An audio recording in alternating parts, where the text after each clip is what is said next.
बिस्मिल्लाहिर्रहमानिर्रहीम। प्यारे बच्चों, आज मेरा आपसे वादा था कि मैं आपको 2 3 T5 के पेपर्स करवाऊंगा। क्वेश्चन देखिएगा।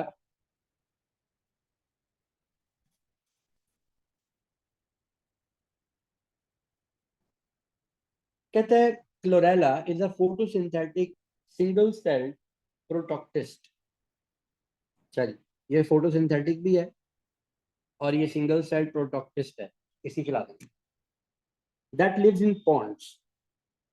एक ग्रुप था स्टूडेंट्स का, आप लोगों के जैसा। उसने डिसाइड किया कि क्यों ना, बैठे थे बोर हो रहे थे, उन्होंने कहा क्यों ना हम बैठे बैठे हम इन्वेस्टिगेट करें कि जो क्लोरेला का रेस्पिरेशन रेट है उसके ऊपर टेम्परेचर का क्या इफेक्ट आता है। ये जरूर गोरों के मुल्क में कोई बच्चे होंगे क्योंकि ऐसी बातें सोचते हैं अपने फारग टाइम में। स्टूडेंट्स के पास क्या क्या था? उनके पास टेस्ट ट्यूब्स थी, मेटल फॉयल थी, फ्लैट बॉटम ट्यूब्स थी जिनके ऊपर लिड्स लगी हुई थी, ग्लास बीकर्स थे, हॉट वाटर सप्लाई थी, थर्मामीटर्स थे, टाइमर था, पीएच प्रोब और meter, hydrogen carbonate indicator in a closed container, एक पंप था जिसके साथ ऑक्सीजन सप्लाई कनेक्टेड थी, और एक पंप था जिसके साथ कार्बन डाइऑक्साइड की सप्लाई कनेक्टेड थी, और क्लोरेला का एक सस्पेंशन था जिसमें सेल डेंसिटी उनको नॉन थी। यहाँ सेल डेंसिटी का जिक्र करने का मकसद ये है कि उनको पता हो कि हमारे पास कितनी कॉन्सेंट्रेशन में ये क्लोरेला जो है ये मौजूद है। कहते हैं कार्बन डाइऑक्साइड एक एसिडिक गैस है, सो वो कॉज करती है pH of hydrogen carbonate indicator solution to change, और indicator solution changes the colour as pH changes. जैसे जैसे पीएच चेंज करती है, जो इंडिकेटर सॉल्यूशन का कलर है वो भी चेंज हो जाता है। ये फिगर हमें शो कर रहा है range of colours seen in hydrogen carbonate indicator exposed to different carbon dioxide concentrations। ठीक है जी। अगर हमारे पास एटमॉस्फेरिक कार्बन डाइऑक्साइड है, कॉन्सेंट्रेशन है पीएच 8.4 होगा, तो उसका कलर ऑरेंज से रेड के दरमियान होगा। अगर हम कार्बन डाइऑक्साइड की कॉन्सेंट्रेशन बढ़ाते चले जाएंगे इंडिकेटर सोल्यूशन में, तो वो टूवर्ड्स येलो मूव करती जाएगी, और अगर हम कार्बन डाइऑक्साइड की कॉन्सेंट्रेशन कम करते जाएंगे तो वो टूवर्ड्स पर्पल मूव करती चली जाएगी। सो पर्पल की तरफ मूव करने का मतलब है कि कॉन्सेंट्रेशन हमारे पास कम हो रही है, और दूसरी तरफ मूव करने का मतलब है कि कॉन्सेंट्रेशन हमारे पास बढ़ रही है।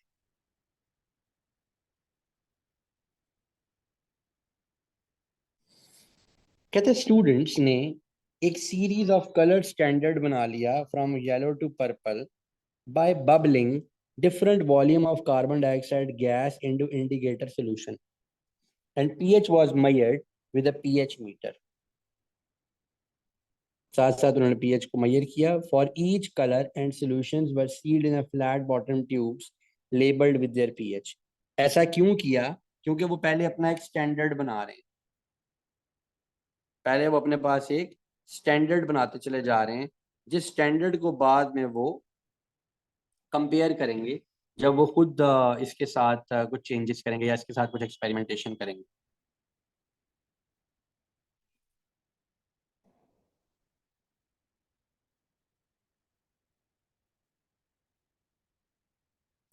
कहता है the students use the indicator solution to investigate the effect of temperature on carbon dioxide production during respiration in chlorella. कहता है बताओ, हाइपोथेसिस सजेस्ट करो that the students could test in this investigation. अब ये जो हाइपोथेसिस हमें बनाना है, जो कि स्टूडेंट ने टेस्ट करना है, वो ये है कि हम ये कह सकते हैं, स्टूडेंट से कह सकते हैं कि एज CO2 concentration increases,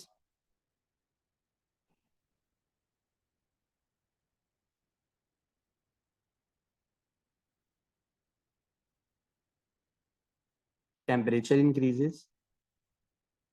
या सॉरी हमें टेम्परेचर का इफेक्ट देख रहे हैं, हम पहले कहेंगे कि when temperature increases CO2 concentration also increases. ठीक है जी। और वो एक लेवल तक होगा, up to a certain level.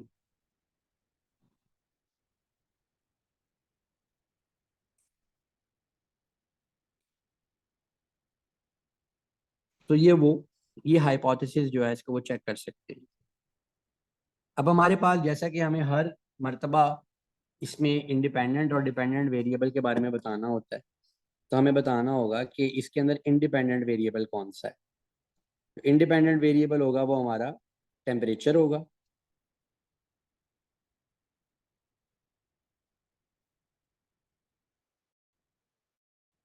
और जो हमारा डिपेंडेंट वेरिएबल होगा वो पीएच होगा। ठीक है, या पीएच कह सकते हैं, या आप कोई कलर चार्ट या कलर चेंज कह सकते हैं।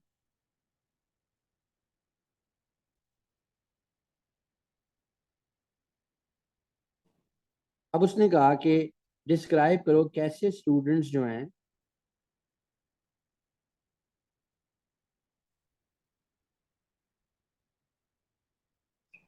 बच्चों ने कुछ मैसेजेस किए हैं, मैं अभी देख रहा हूँ।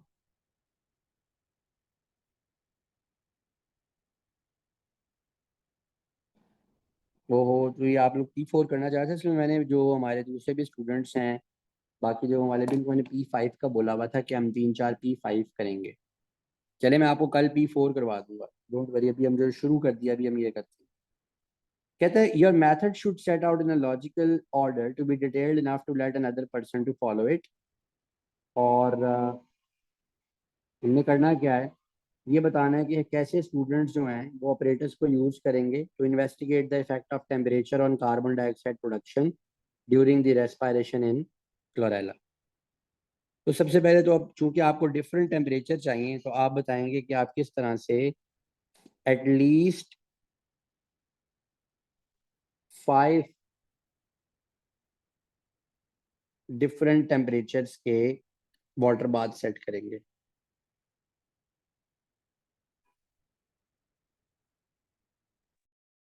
ठीक है, और ये जो आप डिफरेंट 5 टेम्परेचर के जो आप वाटर बाथ सेट करें, इसकी आपने एक सूटेबल रेंज बना लेनी है।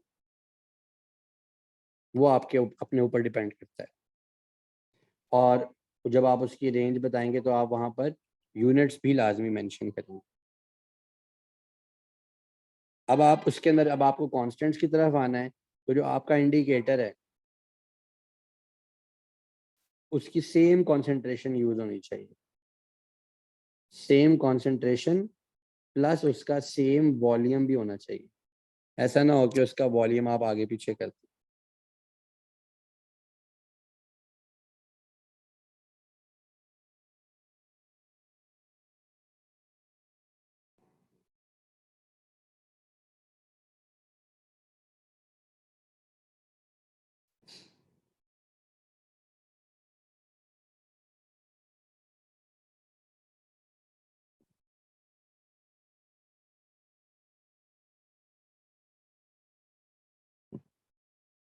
इसके अलावा अब हमें इसके अंदर क्या क्या कांस्टेंट्स देखने होंगे।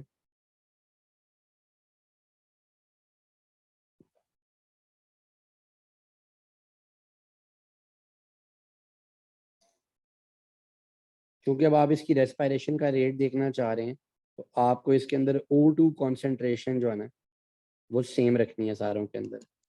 प्लस आपको जो time of exposure of O2 है उसको सेम रखना है।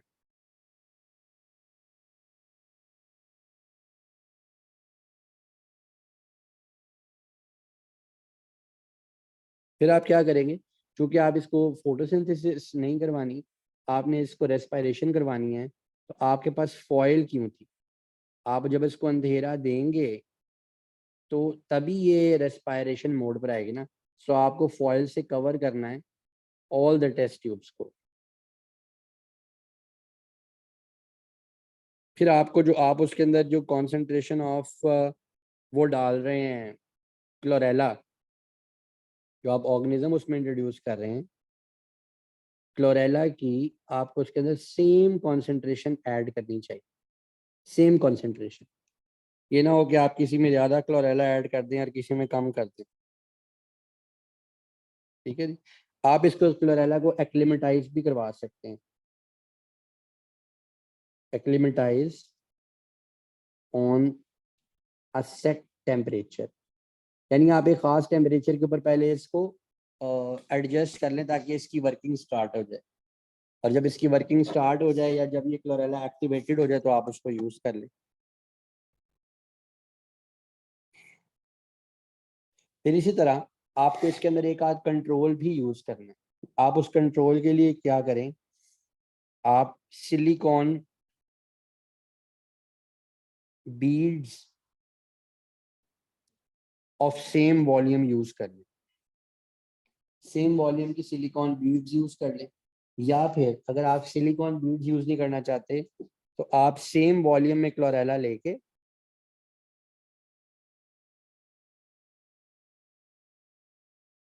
उसको पहले बॉयल कर लें। बॉयल करने से क्या होगा, वो डेड हो जाएगी और किसी किस्म की एक्टिविटी परफॉर्म नहीं कर सकेगी।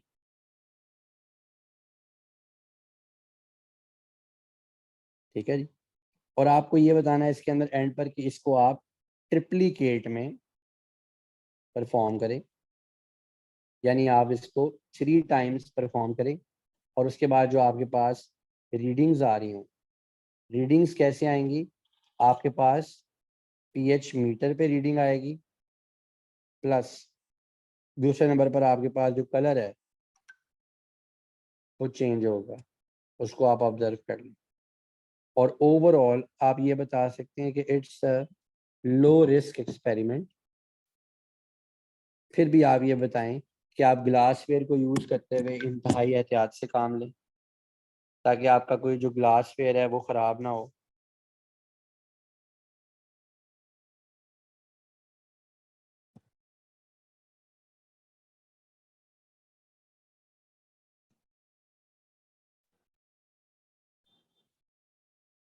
पता नहीं क्या चक्कर है कि कुछ बच्चे मुझे मैसेज कर रहे हैं कि उनका कनेक्ट नहीं हो पा रहा। अल्लाह ही जाने क्या हो रहा है।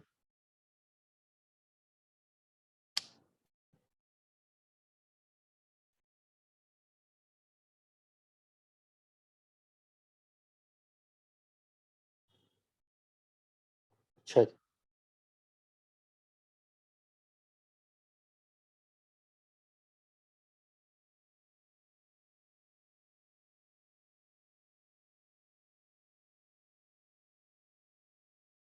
अब आगे वो पूछ रहा है कि स्टूडेंट्स कैसे कैलकुलेट करेंगे the rate of respiration for their results.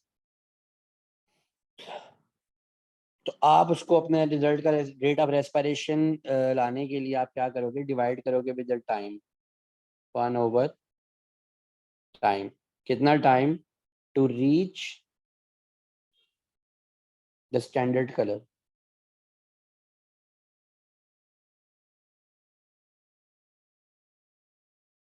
जो आपने पहले स्टैंडर्ड चार्ट बना लिया हुआ है कि स्टैंडर्ड कलर तक पहुंचने के लिए जितना टाइम उसको चाहिए था, वो आपका वहां से आपको रेट ऑफ रेस्पिरेशन मिलेगा।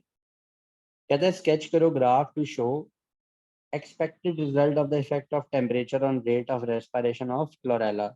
Include suitable axis labels and units on your graph. एक तो हमारे पास नीचे तो टेम्परेचर आएगा कि जो हमने मुख्तलिफ टेम्परेचर यूज़ किया, और टेम्परेचर हमने डिग्री सेंटीग्रेड में यूज़ किया।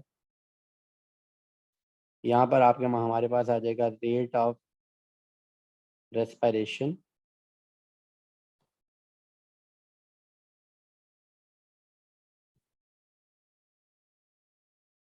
पर मिनट आ सकता है।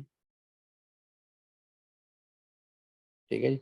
और इसका ग्राफ कैसे बनेगा, इसका ग्राफ कुछ यूँ बनेगा। पहले तो जैसे जैसे टेम्परेचर बढ़ेगा रेट ऑफ रेस्पिरेशन बढ़ेगा, और उसके बाद ये रेट ऑफ रेस्पिरेशन डाउन आना शुरू हो जाएगा। डाउन क्यों आ रहा होगा यहाँ पर, तो आप लोग जानते हैं कि ये रेस्पिरेशन एक एंजाइमेटिक प्रोसेस है।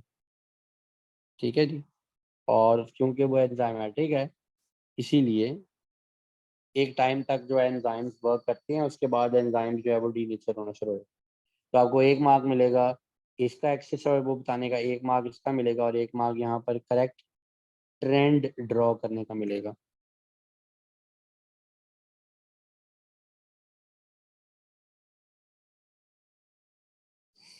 कहते students carried out a second investigation to determine the effect of cell density on the carbon dioxide production for suspensions of chlorella.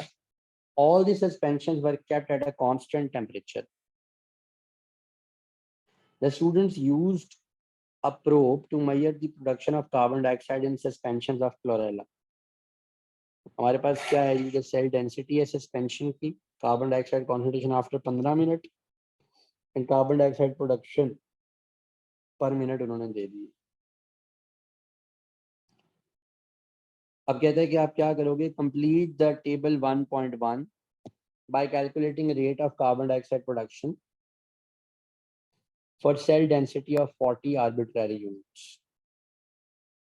ये 1 मार्क का क्वेश्चन है, आपको इसका रेट कैलकुलेट करना है, तो इसका ऑलमोस्ट जो रेट आएगा तो 0.31 आएगा, इसको आप कैलकुलेट कीजिएगा।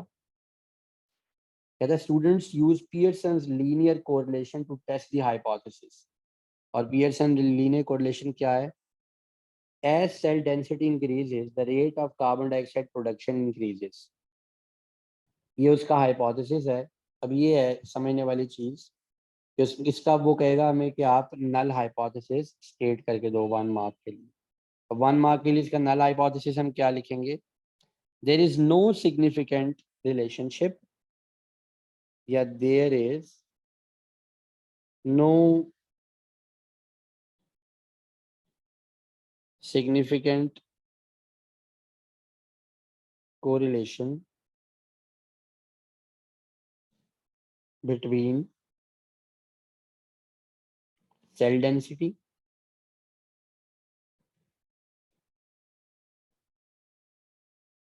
and rate of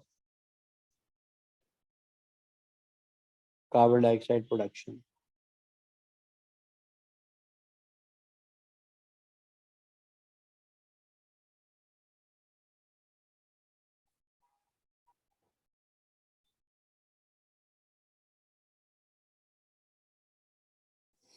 अच्छा कहता है जी पियर्सन्स लीनियर जो कोरिलेशन कोएफिशिएंट है वो है 0.85।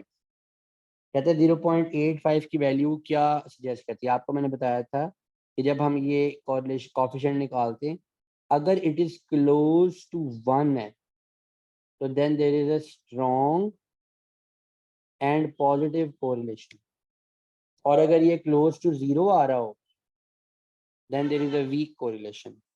हम यहाँ पे क्या बताएंगे, there is a strong and positive correlation.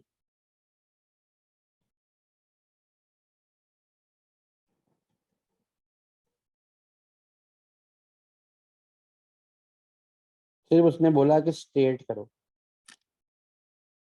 तो स्टेट करने के लिए फिर हम सिर्फ ये बताएंगे, अगर वो बोलता है एक्सप्लेन करो तो फिर हम ये बताते हैं कि भाई ये इसको इसीलिए कह रहे हैं बिकॉज का तरीका ये है कि अगर ये 1 के करीब आ रहा हो तो, बट चूंकि उसने सिर्फ स्टेट करने के लिए बोला तो हम ये स्ट्रॉन्ग एंड पॉजिटिव कोरिलेशन बोल देंगे, हमें मार्क मिल जाएगा।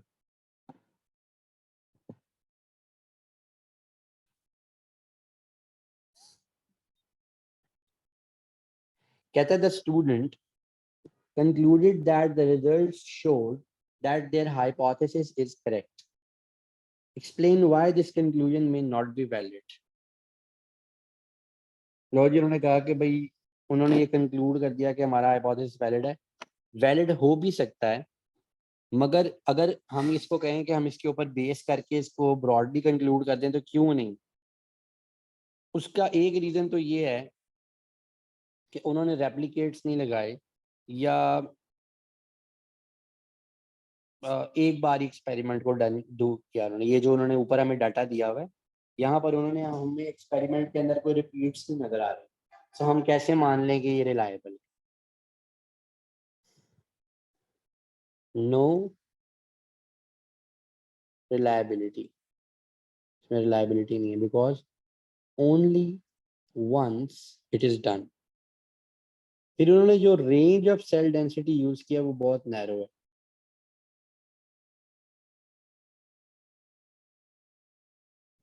बहुत नैरो रेंज यूज की है। और उसने उन्होंने यहाँ पर इसको नो स्टरलाइजेशन,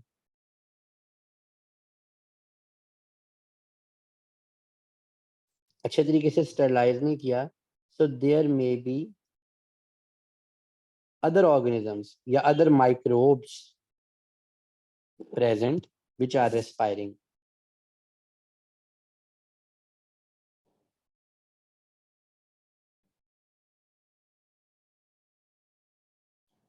वहाँ पे और माइक्रोब्स भी हो सकते हैं, कोई और बैक्टीरिया हो सकते हैं जो कि इस इन्वायरमेंट में रिस्पायर करना शुरू कर।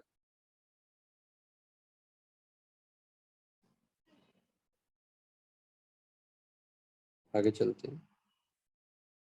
कहता है एक फंगल पैथोजन इन्फेक्ट करता है melon plants को and cause the leaf cells to lose turgor. The melon plant then becomes permanently wilted. वो पक्का पक्का wilt हो जाता है। कहता है suggest a tissue in which a fungal pathogen may be found and suggest a reason for your answer. हो सकता है वो हम टिश्यू की बात कर ले तो आप वैस्कुलर बंडल्स की बात कर लें। वैस्कुलर बंडल्स में यू कैन से जाइलम, ठीक है, या जाइलम कह लें या आप कह लें कॉर्टेक्स ऑफ रूट एटसेट्रा, कोई भी इसके आसपास की चीज़ आप लिख सकते हैं। और रीज़न क्या है? Water transport. Water transport is the reason.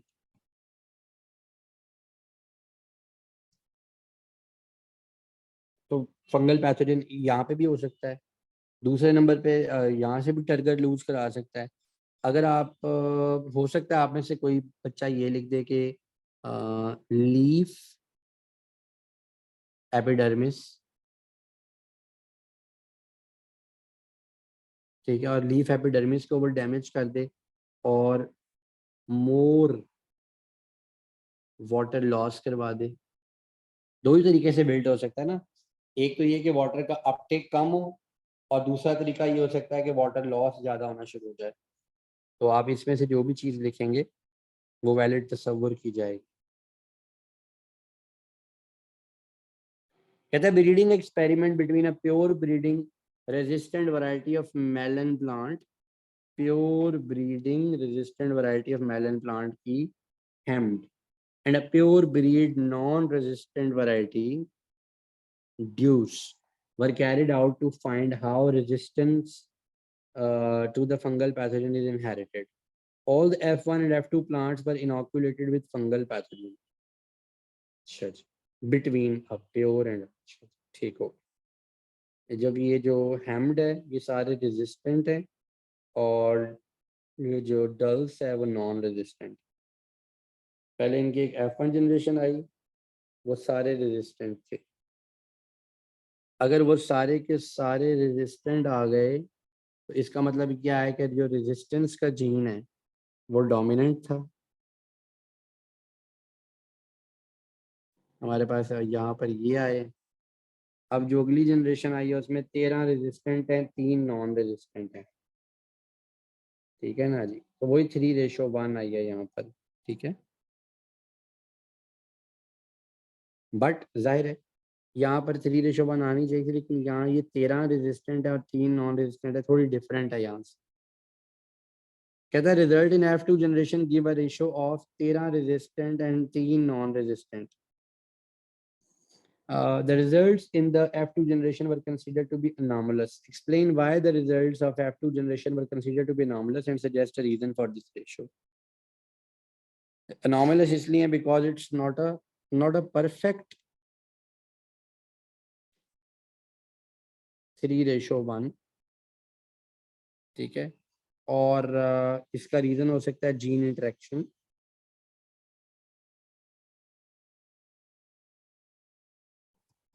या आप जीन लिंकिंग की बात कर लें कि जीन जो हैं वो एक दूसरे के साथ लिंक अप हो रहे हैं किसी तरीके से। मे बी उनका यहाँ पर सर्वाइवल रेट वेरी कर रहा हो, सर्वाइवल रेट डिफरेंट हो रेजिस्टेंट नॉन रेजिस्टेंट प्लांट्स का।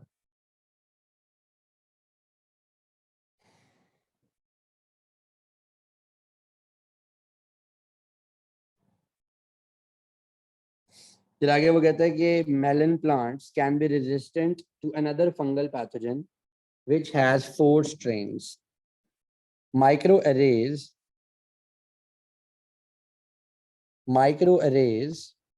can be used to study gene expression by detecting messenger RNA in plant samples. Outline how microarrays are used to detect messenger RNA in studies of gene expression in a resistant and non-resistant plants. तो ये बड़ा आसान सा सवाल है. हम यहाँ पे बताएंगे कि सबसे पहले हमारे पास हम इसमें जो हमारे पास नॉन डीएनए सीक्वेंसेस होते हैं उनके हम क्या करते हैं कि हम प्रोब्स बना लेते हैं नॉन सीक्वेंसेस के, और हमारे पास वो जो प्रोब्स होते हैं दे आर सिंगल स्ट्रैंडेड. अगर भाई पानी दीजिएगा,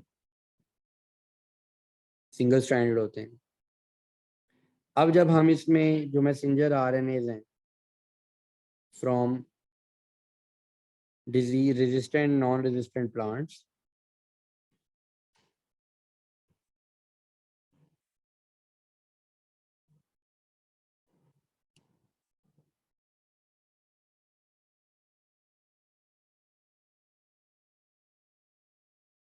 उनको हम लेते हैं, तो उनके जो हमारे पास मैसेंजर आरएनएज हैं वो कन्वर्ट हो जाते हैं कॉम्प्लीमेंट्री डीएनएज में, जिनको हम cDNAs बोलते हैं. और हमने इनको मुख्तलिफ फ्लोरिसेंट कलर्स दिए होते हैं.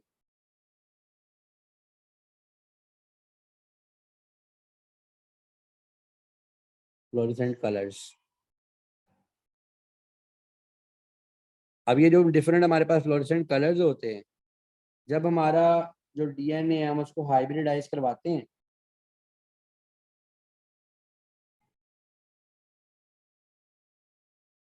हमारी हाइब्रिडाइजेशन होती है, तो जहां जहां पर उसके साथ कॉम्प्लीमेंट्री अटैचमेंट होती है वहां पर कलर प्रोड्यूस होता है, और उस कलर को देख के हम आइडेंटिफाई कर सकते हैं कि ये कलर तो फलां जीन प्रेजेंट है, ये कलर है तो फलां जीन प्रेजेंट. हम इस तरह से प्रेजेंस ऑफ जीन्स जो है उनको वैलिडेट कर लेते हैं.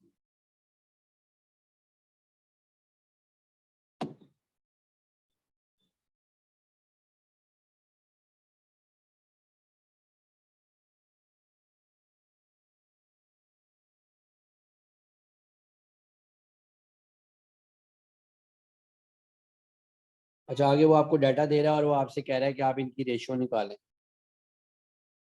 ये रेशो हमने कैलकुलेट की है, तकरीबन ये 3:1 आती है. सिंपल मैथ है, आप इसे खुद कैलकुलेट कीजिएगा. और जो परसेंटेज चेंज आ रहा है उसको भी आप खुद कैलकुलेट करेंगे. वो कहता है कि बताओ कि व्हाट चेंज ऑलमोस्ट, ये जो मैंने कैलकुलेट किया है तकरीबन 67% बनता है राउंड ऑफ करके. कहता है state what results in table 2.1 indicate about resistance to the fungal pathogen. वो हमें ये पता चल रहा है कि 24 आवर्स पे जीन एक्सप्रेस मोर रैपिडली.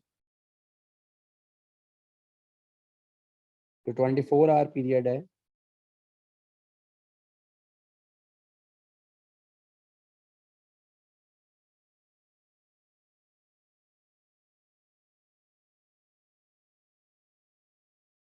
उसमें जीन्स मोर रैपिडली एक्सप्रेस हुए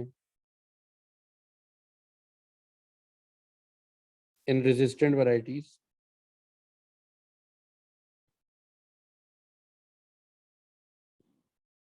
as compare to non resistant variety. और 48 आवर्स के अंदर जीन्स लेस एक्सप्रेस हुए हैं. इसका आपको 1 मार्क मिलेगा. दूसरा मार्क्स आपको मिलेगा, आप बताओगे कि इन 48 आवर पीरियड जीन्स जो एक्सप्रेस हुए हैं रेजिस्टेंट वैरायटी में they are less than non resistant variety. ये हमारा आज का ये पेपर था. अभी ज़्यादातर बच्चों के मैंने इनबॉक्सेस देखे हैं, बच्चे कह रहे हैं कि P4 करवाएं. तो आपको टाइम बताऊंगा, फिर अब हम P4 के 2-4 पेपर करने की कोशिश करेंगे. अगर आपको कोई पेपर्स समझ में आते हैं कि आप कहते हैं कि ये पेपर होने चाहिए, तो आप मुझे ज़रूर वो भेज दें, मैं वो पेपर करवा दूंगा. अगर कोई स्पेसिफिक पेपर आप मुझे भेजना चाहें तो अदरवाइज मैं अपनी मर्जी से कोई रैंडम पेपर्स उठा लूँगा. तो वी कैन डू दैट.